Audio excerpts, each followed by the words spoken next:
Yang mengatakan bahwa ini perang salib itu adalah John Micklethwaite, dia editor-in-chiefnya Bloomberg. Can we look at industrial policy and resources, which has been your big crusade? Bagi saya, klaim Bloomberg yang connect the world's decision makers to accurate information, ini sebetulnya adalah aktivitas intelijen. Ini dilihat dari cara John mengajukan pertanyaan berulang kepada Presiden Jokowi. Make things.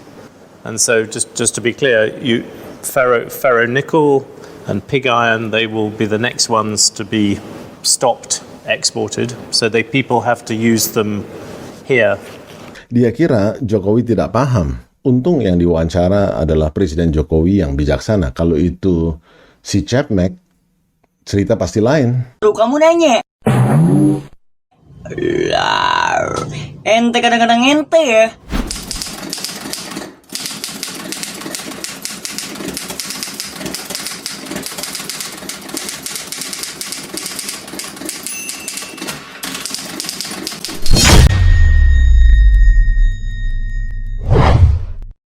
Can we look at industrial policy and resources, which has been your big crusade? Just to explain to viewers, you have 30% of the world's nickel, you have 57% of the palm oil, you're the biggest thermal coal exporter, and your plan is to move Indonesia up the value chain so that you export batteries and cars, not nickel ore. But you have done this in quite an aggressive way. You've told people, I will stop you exporting raw materials. So you put, in 2014, you put export bans on copper ore and iron ore then. You've now talked about copper concentrates and nickel pig iron. I want sort of a couple of specific questions on this. Can you say what's coming next? Will you stop pig iron and ferronickel, both nickel things? Will you stop those going out, or what about copper? Ya, kita ingin nilai tambah itu ada di Indonesia. We want the added value to be in Indonesia, so there will be state income in form of tax, provide jobs in Indonesia. And the most important thing is that we can enjoy the added value. Di Indonesia. John, I'll give you nickel as an example. When we exported raw materials 4 to 5, 6 years ago, the value was only $1.1 billion. Once we went downstream in 2021, our exports were valued at $20.8 billion. That's nearly 18 times. That's what we want to do with bauxite, copper, tin, crude, palm oil, and others. Dari China ingin datang. We are not being closed. We are being open indeed. U.S., China, Europe want to come and cooperate. We are open. The message is you want people to come here and use these raw materials to make things. And so just to be clear, ferronickel and pig iron, they will be the next ones to be stopped exported. So people have to use them here. Ya, kalau di sini sudah siap, ya mesti otomatis akan berhenti.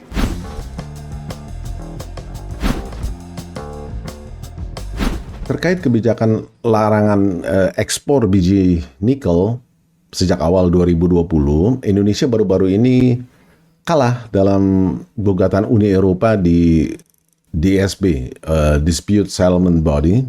Ini badan penyelesaian sengketa di WTO. Sudah saya cek, nomor kasusnya di WTO itu DS592. DS ini singkatan dari Dispute Settlement. Kalau Anda perhatikan tanggal konsultasi Uni Eropa itu tanggal 22 November 2019. Jadi sebelum Presiden Jokowi resmi secara efektif memberlakukan larangan ekspornya pada 1 Januari 2020. Larangan ini melalui Permen Peraturan Menteri ESDM nomor 11 tahun 2019 yang diundangkan pada 30 Agustus 2019. Melihat kronologis tanggal-tanggal tadi, mereka bereaksi cepat. 2,5 bulan mereka pelajari Permen Peraturan Menteri itu dan langsung mengajukan gugatan. Nah, mereka ini siapa? Plaintiffnya, penggugat, memang Uni Eropa. Tetapi siapa pihak di balik ini? Eurofer. Ini Asosiasi Industri Baja Eropa, presidennya sekarang Rubialta Rubio, yang juga CEO Celsa Group dari Spanyol, headquartered in Barcelona. Nah, Menteri ESDM Arifin Tasrif dalam RDP di DPR dengar pendapat 21 November lalu menyampaikan bahwa laporan final dari WTO itu tertanggal 17 Oktober 2022. Menyatakan memang Indonesia terbukti melanggar ketentuan. Nah, tapi sengketa ini masih di tingkat panels in disputes, ini semacam pengadilan tingkat pertama, belum di tingkat appellate body atau ini tingkat bandingnya.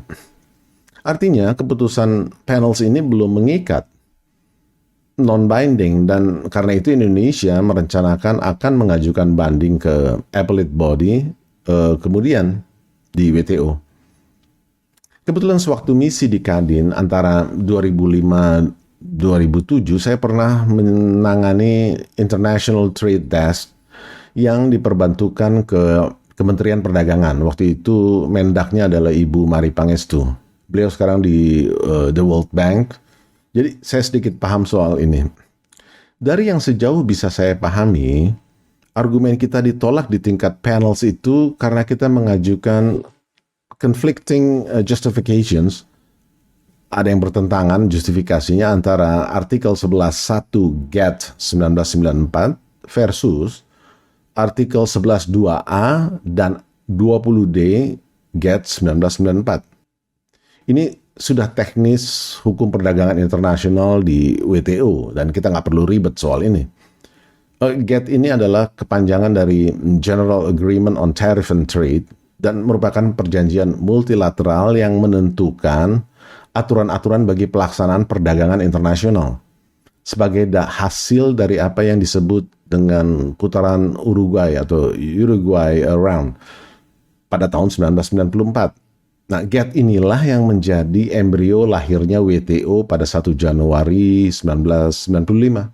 Tapi gampangnya begini, dari sudut logika pasal-pasalnya tadi, jelas kita memainkan strategi kuota terkait import quotas and residual restrictions, dan strategi restriksi selain instrumen fiskal seperti duties, taxes, and charges.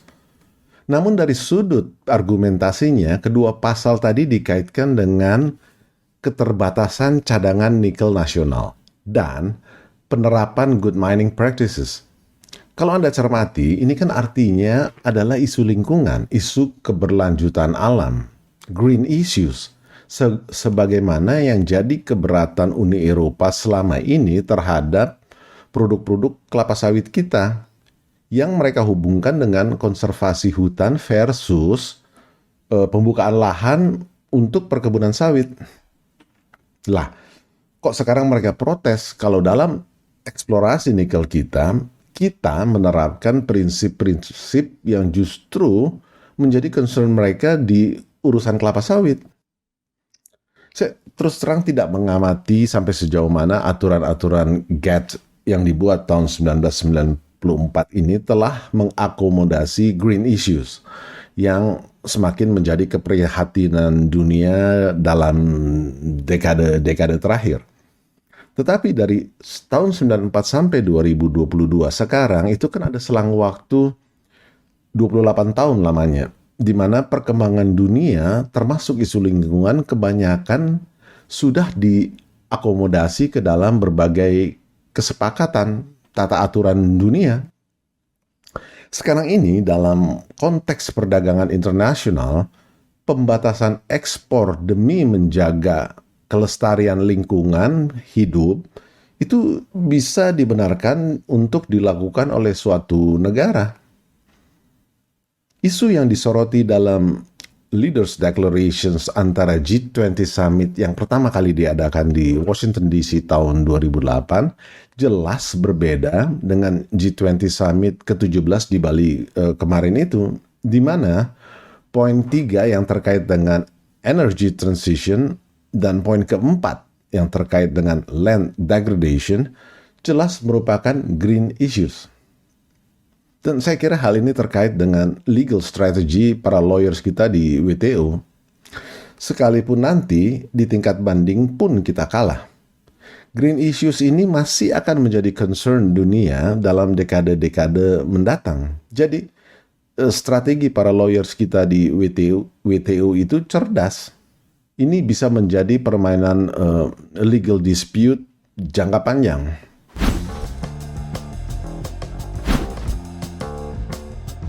Nikel merupakan komponen penting dalam produksi stainless steel, baja tahan karat. Sebagian besar kandungan baja tahan karat mengandung nikel karena meningkatkan ketahanan korosinya. Komposisi nikel itu sekitar 45% dari biaya produksi baja tahan karat. Indonesia sendiri berkontribusi 30% dari total produksi biji nikel dunia. Ini data tahun 2020. Sedangkan perkiraan jumlah cadangan nikel Indonesia mencapai 52% dari total cadangan nikel dunia, yang terbesar memang. Jadi bisa dibayangkan betapa tergantungnya Uni Eropa dengan biji nikel kita dalam komposisi biaya produksi mereka yang 45% tadi itu dari total. Nah, di bawah Eurofer, ini ada sekitar 500-an production sites, pabrik-pabrik yang tersebar di seluruh Eropa. Total kontribusi para produsen baja ini ke dalam ekonomi Uni Eropa sekitar euro 125 miliar per tahun. Kalau dirupiahkan itu 2024 triliun rupiah. Hampir sebesar APBN Indonesia tahun 2023 yang sebesar 2.463 triliun. Ini kita bicara dari satu sektor saja, baja doang. Di level dunia, Asia itu memproduksi 72% kebutuhan baja dunia, sedangkan Eropa 16,2%. Eropa produsen baja kedua terbesar. Ini data 2021 dari Eurofer sendiri. Baja itu bagaikan garam dalam bisnis makanan. Tidak kelihatan tapi terasa oleh konsumen seperti Anda dan saya. Garam itu hampir selalu ada di balik racikan setiap makanan. Baja sama seperti itu. Barang yang kita miliki dari bangunan rumah, perlengkapan kamar mandi, furniture, mobil, motor, sepeda, HP, earphone, laptop, kamera, jam tangan, peralatan mani-pedi untuk wanita, hair dryer. Di balik semua itu, ada unsur bajanya sekalipun dalam bentuk komponen yang kecil. Dalam bahasa statistiknya Eurofer, kebutuhan baja itu dibagi ke dalam sektor-sektor berikut.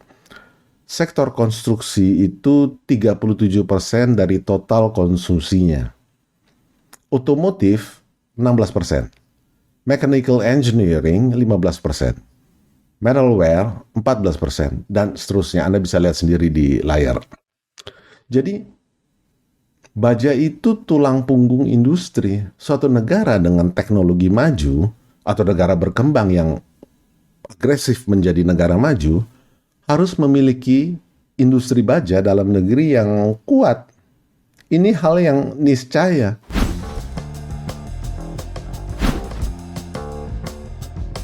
Kalau kita cabut larangan ekspor biji nikel sebagaimana diinginkan oleh Uni Eropa melalui WTO, hal itu berpotensi merusak rencana hilirisasi industri nikel kita sendiri. Sejak Presiden Jokowi melarang ekspor biji nikel per 1 Januari 2020, Indonesia menargetkan punya 30 smelter nikel pada tahun 2024. Saat ini ada 13 smelter nikel yang sudah beroperasi dan masih ada 17 lagi dalam tahap pembangunan. Target tersebut diperkirakan membutuhkan nilai investasi sebesar 8 miliar dolar atau sekitar 120 triliun rupiah. Pembangunan smelter ini penting karena melaluinya kita mengolah biji nikel menjadi produk seperti ferronikel atau nickel in matte yang tadi ditanyain terus oleh John Mickleweight. Ini adalah produk setengah jadi yang memiliki nilai tambah jauh di atas sekedar menjual biji nikel. Jokowi dalam wawancara dengan Bloomberg itu bicara angka 18 kali lipat. Dalam konteks produksi baterai untuk kendaraan listrik atau EV, electric vehicle, selain nikel, bahan mineral yang menjadi program hilirisasi industri pemerintahan Jokowi meliputi timah dan kobalt. Ketiga material ini memiliki peranan penting dalam mewujudkan visi ekosistem EV tadi. Alasan pemerintah mempercepat pemberlakuan pelarangan ekspor biji nikel, tadinya kan rencananya 2022 tapi dipercepat ke 2020, adalah pertama, karena cadangan nikel nasional yang diekspor sudah terlalu besar. Cadangan biji nikel yang bisa ditambang di Indonesia itu sekitar 72 juta ton dengan perkiraan proses penambangan sekitar 7-8 tahun ke depan. Dan kita punya rencana sendiri mau diapain cadangan nikel ini. Ingat, dasar argumentasi para lawyers kita di WTO tadi adalah soal keterbatasan cadangan nikel nasional dan penerapan good mining practices. Dan ini terkait dengan alasan kedua, yaitu perkembangan teknologi yang sudah maju, sehingga umpamanya Indonesia bisa memproses biji nikel dengan kadar rendah yang bisa dimanfaatkan pula sebagai bahan baku baterai litium kendaraan listrik. Itu sebabnya Presiden Jokowi bahkan ingin melangkah lebih jauh dengan membangun ekosistem EV-nya. Jadi bukan sekedar bicara mobil listriknya, tapi juga produksi baterainya, pengisian ulang listriknya, charging stations. KTT G20 di Bali kemarin itu menjadi etalase bagaimana visi transportasi listrik yang sangat terkait dengan green issues ingin dicapai. IKN juga dibangun di atas visi transportasi listrik ini. Alasan ketiga adalah smelter yang sudah mencukupi untuk mengolah biji nikel menjadi ferronikel dan nickel in matte tadi. Saat ini tadi sudah disebutkan ada 13 yang sudah beroperasi dan ada 17 lain yang masih dibangun dan akan siap pada 2024.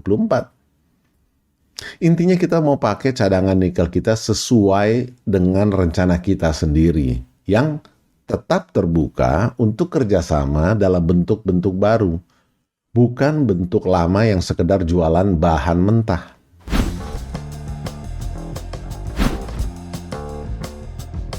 Apakah Jokowi sudah memperhitungkan kemungkinan kalah ini?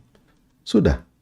Dalam sarasehan dengan 100 ekonom oleh Indef dan CNBC Indonesia di bulan September lalu, Jokowi menyampaikan perkiraannya bahwa kita nampaknya akan kalah di WTO. Tetapi dengan melihat pesatnya perkembangan infrastruktur nikel dalam negeri tadi, Jokowi sebetulnya menerapkan strategi berpacu dengan waktu, sambil menunggu proses panjang gugatan di WTO final di tingkat banding, yang masih akan memakan waktu sekitar 15 bulan lagi, bisa lebih lama. Sebab laporan final dari putusan panel itu masih akan didistribusikan kepada anggota WTO lainnya pada 30 November nanti. Lalu putusan panel itu juga baru akan dimasukkan ke agenda Dispute Settlement Body, DSB, pada 20 Desember 2022 ini. Baru setelah itu, tahapan ke tingkat banding bisa dimulai. Jadi kemungkinan proses banding dimulai paling cepat pertengahan Januari 2023. Bisa mundur juga. Ini mirip dengan strategi mobil nasional, Mopnas, di zaman Orde Baru dulu. Dalam kasus Mopnas dengan merek Timor, proyek ini dikasih oleh Soeharto kepada anaknya, Tommy Soeharto. Kita itu digugat Jepang ke WTO pada pertengahan tahun 1990-an. Dan kita juga kalah di tingkat panels. Hanya saja kisah Mopnas Timor ini sudah surut ketika kita belum sempat banding karena Orde Baru jatuh. Soeharto dan Jokowi punya nyali dan strategi yang sama. Pada saat proses gugatan WTO tuntas, sekalipun kalah di tingkat banding, yang penting pada saat hal itu terjadi, industrinya di sisi kita sudah jadi, sudah siap.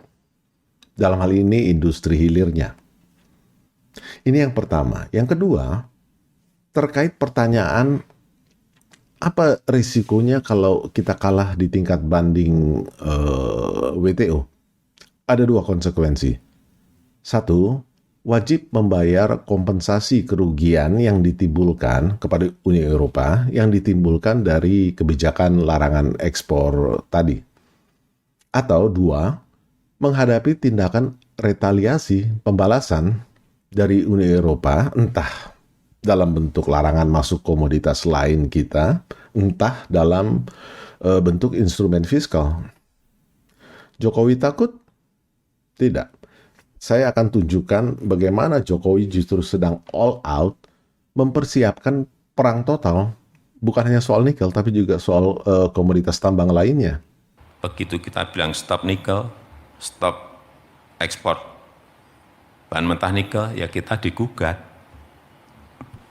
sama Uni Eropa. Belum rampung sampai sekarang. Nggak apa-apa. Ini belum rampung, saya udah perintah lagi boksit tahun ini stop. Biar digugat lagi. Boksit stop tahun depan, stop lagi tembaga atau timahnya. Biar digugat lagi. Nggak apa-apa digugatin terus. Belum tentu kita kalah. Tapi belum tentu juga kita menang. Tapi keberanian itu harus kita lakukan. Kita ditakut-takuti terus. Tak gugat di WTO, tak gugat di WTO. Gugatlah. Dari cuplikan ini saja kita sudah bisa tahu Indonesia tidak akan pernah membayar kompensasi kerugian pihak lain atas barang milik kita sendiri. Ini prinsip nasionalisme, soal kepentingan nasional kita. Itu soal kompensasi. Bagaimana soal retaliasi? Fakta pertama adalah setelah berita kita kalah di WTO, Velinco itu tidak lari dari Indonesia. Kenapa? Karena baja dalam industri manufaktur atau teknologi maju, itu kebutuhannya kemana-mana sangat besar. Tadi sudah disinggung, 45% dari cost structure baja tahan karat, itu ada pada unsur nikel. Yang saya mau katakan pada poin kedua ini adalah, silahkan G2G-nya atau government to government-nya jalan, mengurusi soal gugatan dan retaliasi, yang urusan WTO ditangani Mendak, yang urusan diplomasi non-WTO diurusi Menlu Retno Marsudi. Tapi B2B, business to business, jalan juga dengan memberi nilai tambah, membuka lapangan kerja, dan bayar pajak ke Menkeu Sri Mulyani. Jadi, Jokowi sudah memetakan perbedaan pertempuran antara Indonesia dan entitas Uni Eropa di level G2G dan antara Indonesia dan perusahaan-perusahaan Eropa di level B2B. Ini dua hal yang berbeda. Velinco itu historisnya memang Kanada, tapi coba Anda teliti struktur shareholders-nya. Ada Sumitomo Jepang juga kan? Ada pemerintah Indonesia melalui MindID. Poinnya adalah, dalam suatu portofolio investasi, uang itu tidak kenal batas-batas nasionalisme. Yang dia kenal cuma batas-batas untung rugi. Inilah bahasa B2B yang berbeda sama sekali dengan bahasa G2G. Itu sebabnya John Micklethwaite kepada Jokowi menyebutnya sebagai Your Big Crusade, perang salib besar. Karena dia tahu strategi mengepung Eropa yang dilakukan oleh Jokowi dengan larangan ekspor berbagai komoditas tambang, bukan hanya nikel, mirip dengan strategi The Siege of Jerusalem, pengepungan kota suci itu oleh Sultan Salahuddin Al-Ayyubi. Selama Salahuddin hidup, sejak kemenangannya atas Yerusalem di musim panas tahun 1187, hampir setengah abad lamanya sampai tahun 1229, Yerusalem itu tidak pernah bisa lagi direbut oleh bangsa Eropa manapun. Walaupun Sultan Salahuddin sendiri sudah wafat tahun 1193. Jadi strateginya, gagasannya tetap hidup. Dengan kata lain, John tahu bagi Jokowi ini memang semacam perang salib jangka panjang. Dan bagi Eropa, Jokowi ini adalah sosok Sultan Salahuddin yang punya strategi brilian jangka panjang. Kita boleh bangga karena baru Presiden Jokowi yang mengubah pola perdagangan sumber daya alam kita dari gaya VOC, ini Verenigde Oost-Indische Compagnie, yang cuma berdagang bahan mentah, ke gaya Indonesia Merdeka yang ingin berdagang barang jadi minimal setengah jadi. VOC opgericht door Johan van Oldenbarneveld op 20 maart 1602 dan sudah bangkrut 400 tahun yang lalu, tapi gaya dagangnya masih kita pertahankan sampai sekarang. Ini yang Jokowi tidak mau. Kita cukupkan sampai di sini dulu, tapi Anda jangan rindu. Ya kalian kangen sama aku kan? Kalian rindu juga sama aku. Rindu berat, kamu gak akan kuat. Jadi kita ketemu lagi di edisi AI berikutnya. Tanah airku tidak kulupakan, kan terkenal